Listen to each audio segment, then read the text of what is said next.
I'm Brian. I sing for a band called the Home Team. We call ourselves Heavy Pop Music, and we are going on tour in Australia with Mayday Parade and Jack's Mannequin. Fantastic, Brian. Thanks for joining us today, brother. Thank you so much for having me. My pleasure. So, as you say, the home team return to Australia next month for a run of shows with Mayday Parade and Jack's Mannequin, starting in Melbourne on the 12th of September before heading to Sydney, Brisbane, and Adelaide, and finishing in Perth on September 19th. So, it's not that long ago you were out here last with Caskets, mate. Have you even had a chance to unpack? Oh, that trip was awesome. I remember it like it was yesterday. We all kind of agreed that Australia is one of the best places on earth. And we when we got the offer to come back, we were very, very excited and it was immediate, yes. So that was actually your first tour of Australia, bro. So, how do you think the crowds like you over here? It was good. We were on that tour was a much heavier bill, and we were definitely the lightest band on the bill. This time around, I think we're probably the heaviest band on the bill. Nice. Um, so it's I mean the reception was awesome. We got to meet a lot of people who have been fans of us for a long time. But in the last year, we've grown a lot, and I'm very curious to see if that's translated to Australia, and I'm very curious to meet a lot more people Yeah. because yeah, it's been a good year, and I'm really really excited for these shows just because like people will finally be able to get to see us, and the rooms are pretty big, which I'm pretty excited about. So. Nice. And as we mentioned, you're out here this time with Mayday Parade, celebrating their 20th anniversary. So that's a great achievement for a band. Like, have you always been fans of theirs? So I grew up listening to a lot more metal and a lot of heavy music. Mayday Parade was always on my radar. I knew they were for sure, but I never dove into their albums until probably like last year.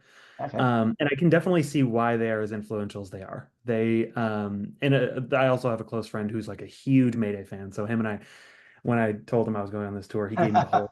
And he's like, "This is their history. Like this is this album, and this album's this," and like it was cool. But yeah, they're very clearly extremely influential and for great reason. So for that, I have a lot of respect for them, and I'm very excited to meet them. Yeah. They could have pretty much chosen anybody to come over here with, though, bro. Like, why do you think they chose the home team specifically? It's a good question. I don't exactly know, but but I'm glad they did. If I were to wager a guess, our sound is like different enough, but similar enough to Yeah. what they have on. Um, it's maybe more modern and maybe a little heavier. Um, and I think their fans like I think they will like us. I'm like a little nervous. I think they'll like us. I think at first they might be like, "What's going on here?" But um, yeah, I think it's hopefully it's just a matter of our sound being like modern and weird and maybe a little new, and I'm hoping that it's also just because they enjoy our music. Well, that's a likelihood, mate. I just thought I'd ask you. Yeah. So, just say someone's come along and they're just mad Mayday fans. They've heard nothing of the home team before. What three songs should they listen to in order to get to know the band better? I would say probably loud, worthy, and I'll throw right through me from our previous album. Yeah. Nice. Nice. And speaking of albums, bro, you are touring on the back of your latest album, The Crucible of Life, which came out just over a year ago. So, did you play many songs from that album on your last visit to Australia? We were just in the release cycle of that, so we probably played I think we played all but one of the songs that had been released to that up to that point. Um, yeah. Oh, no, no, no, no. I think we played all the songs that we had released up to that point from Crucible. And I remember because the Australia tour was the first time we played Overtime live, and that song is so much harder vocally than anything that we've ever. It's it's Nice. it's a doozy. And I remember like the first show of that tour that we had done in Australia was at Perth, and we had this whole flight fiasco prior to that tour, and so we ended up getting to the show like 2 hours before it started, and we were beat, and I had to go into singing overtime, and it was, or I don't know if maybe we dropped it that night because it felt I probably I did by the sound I of don't know. that. Anyways, I do distinctly remember overtime like playing that for the first. I'm much better at singing it now that I've done it 1,000 times. Um, but yeah, we had the album hadn't come out yet, so there are going to be some songs that are new to Australia on this uh on this tour. Right, sweet. And how was the reception for the Crucible of Life, bro? Did people enjoy it as much as what you hoped they would? Yeah. Yeah. We were a little nervous, to be honest, just going into it, because the process of making the album, I sound like a broken record because I've said this in every interview and I've said it on stage, was very difficult. It was a very difficult album to make, and it actually kind of plays into the title of it. But Nice. the reception was fantastic, and I'm really happy about that because we took some risks and made kind of a weird sound, especially releasing loud first. That's kind of it's a bit of a black sheep on the album. Um, and I was just like, dude, if are people gonna think this is too pop, or are people gonna think it's too chuggy heavy? Like Yeah, right. I don't know, but people seem to like it. Yeah, cool. And as you mentioned, you've had a chance to play a lot of those songs live. So are there any that went over better than what you thought they would live, or any that the opposite, maybe fans didn't like as much live as you thought they would? That's a good question. So I'm gonna say a song, but I don't think we're gonna be playing it on the Australia tour because it's not popular enough. But Right. we've played Turn You Off a few times, and that song is fun. Fun. It's hard. It's really difficult for all four Yeah. of us. Um, but it's definitely a lot of fun. Hell is not one of my like album favorites, but it's definitely one of my favorites to play live. It's Wow. quick, fast. It's rocking. So we will probably play Hell in Australia. Probably. It's so short that it's like it eats You're at going to my have to now you've said all that, mate. If you don't play it, I people are going know. to be disappointed. So overall, mate, like your sound blends pop punk. There's a bit R&B in there. There's punk. There's alternative rock. There's some heavier elements. Like on paper, that just shouldn't work, to be blunt. But how do you guys seem to make it work well? So how do you find the balance between the genres? That's a really good question. I totally agree with you that on paper it sounds like nonsense. Realistically, we have a pretty fine filter. We have we filter out a lot of things that could be perceived as like corny or like lame, or I don't know. Like um I think it's a matter of taste. It's a matter of knowing when to dial it back. It's a matter of knowing what things just shouldn't be present. It's a lot of saying no. It's a lot of like, that's not good enough, we can do better. It's a lot of yeah, it's a lot of instinct, and being true to ourselves. Because if Yeah, something feels off, it probably is. Um, and yeah, we've always liked genre blending, but we've never really loved when it's spoon-fed or yeah, like when it's gimmicky. You know what I mean? Um, there are exceptions to that. Like there are gimmicks that I think people have just done a really good job because of who they are, like artists who they are.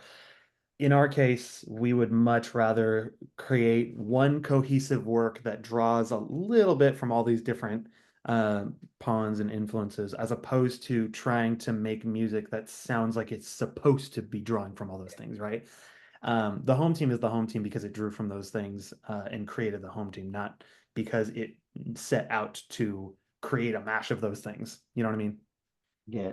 Yeah. So have you ever had a band support you called the away team? And it's funny. We actually, long time ago, in the DIY days when we were Yeah. doing West Coast tours that nobody came to, in Denver, I think it was in Denver or Salt Lake, somewhere like that, there was a band called the Away Team that we played with. That's so good. I don't think they're a band anymore, but Well, home team always wins, don't they? yeah, fair enough. So I read somewhere, bro, that before you joined the band in 2015 and auditioned, you're actually a fan. Like you're the first person to buy their first EP off Bandcamp. Like that's a great story, man. Tell us about that. I was. So their bassist at the time was a friend of mine, and he had just joined. Daniel and John, our current drummer and guitarist, are the only original members left. And I remember that the bassist a friend. They released that song, and I was like, "Oh, cool! Alex's new band has a song out." And I was listening to it. I was like, "This is be cool. I like this is really good." Eventually, I got connected with Daniel because he did a lot of like merch printing, and I printed my band's merch through him. Um, And when they released their EP, he sent me a message because we had been talking with like merch stuff. He was like, "Hey man, thanks for buying the EP." I was like, "Yeah, no problem, absolutely. I like your guys' music." So I was listening to it a bunch, and eventually they replaced that singer with a different singer who was also a friend of mine. The Seattle local heavy scene was very like everybody kind of knew each other. Yeah. Um, and they did one tour with that second singer, and the second singer said, "You know what? I think I'm gonna go back to heavy music." Brian, he hit me up. He's like, "I think you should audition." I was like, "I think I'll do that." Oh, nice. So, like, being a fan of the band, like you would have sung their music in the shower, on the toilet, or whatever beforehand. But when you would have had your own way of singing it a little bit. So when you went in for the audition, did you try and sing it your way, or did you try and sing it the way that it was originally? Dude, it's so funny you say that because the way that the previous vocalist, I identified with a lot of his cadences. I heard it, and when I was singing it, like I was like, our voices are actually kind of similar. Oh, And sometimes when people stumble upon that EP, we took it off Spotify and all that, but you could probably find it on the internet somewhere. Sometimes people think it's me, and yeah, they're like, wow. "He sounds weird here. Like he sounds really different." Um, and it's not me, but I did identify with his vocal style, and I could kind of imagine myself singing some of those songs live. Oh, cool. Um, in fact, funny story, there was one in particular, it was the last song on that EP, that I think was my favorite one. And I was like, I could really see myself singing this song live. When I joined, we never played that song. Played everything else on the EP, never played that song. That's funny as. All right, man. Before I let you go, we got a new segment I've started called Photo Bomb. So basically, I've tried through your social media before we've had a chat. I come up with a few photos I want to know more about. Don't worry, you're not in Cool. any of them. I've come across this old mate here, like he's having that much of a good time. No, he's forgotten that someone's taken the microphone off him. Oh, that's funny. That was during sound check. I can tell you that is in recently in San Antonio on our last US tour. Uh, I believe I wasn't on stage and Yeah. they were sound checking for everything. And I think somebody was doing the sound check for me. It obviously wasn't John, but somebody had gone up to my mic. It was probably Ryan, and was sound checking. And I can only imagine that he's doing something related to that in this shot. I wasn't there. I was like backstage waiting, and I was like, oh shoot, I gotta go sound check. He's getting right into it, but isn't he? He's got the eyes closed and the tongue's out. He's loving it. Yeah, that's John. And the other one I found's got the same gentleman in it. But how cool is that guitar strap? Is that like, Oh, is that just bullets, or is there crocodile teeth and shark teeth in there? dude, so that strap is custom made by his friend in Portland, who plays in some death metal bands. Shout out Vitriol.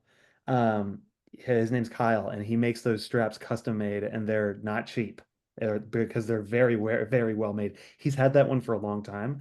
I think this last tour was the last one he's doing on it because it's just kind of breaking, and he's just played so many tours. But he's gonna get a new one. He's gonna get another Has one made. anyone ever got hurt on stage? Like, has he drawn blood on himself or anyone else? Wait, say that again? Has he drawn blood on himself or anyone else on stage with him? Like, Oh no, I don't think they're quite sharp enough to. They're pretty sharp, and if he body checked someone, he could definitely kill somebody. But, um, but no, luckily the only casualties have been once in a while his necklace will go over. I think he stopped wearing this particular necklace that kept doing that, but it would go over, catch on the thing, and then one time I think it broke. oh Um, wow, you definitely wouldn't yeah, be bringing it here because customs wouldn't let you through with it. yeah, yeah. When we check, we got to check that thing. That thing's not going to come on the plane. Fantastic. All right, Brian. Well, thanks for your time, bro. It's been a pleasure speaking with you. Home team will be in Australia next month from September 12th with Mayday Parade and Jack's Mannequin. So, heaviest band on the bill. Get along and check them out. Hell yeah! Thanks so much.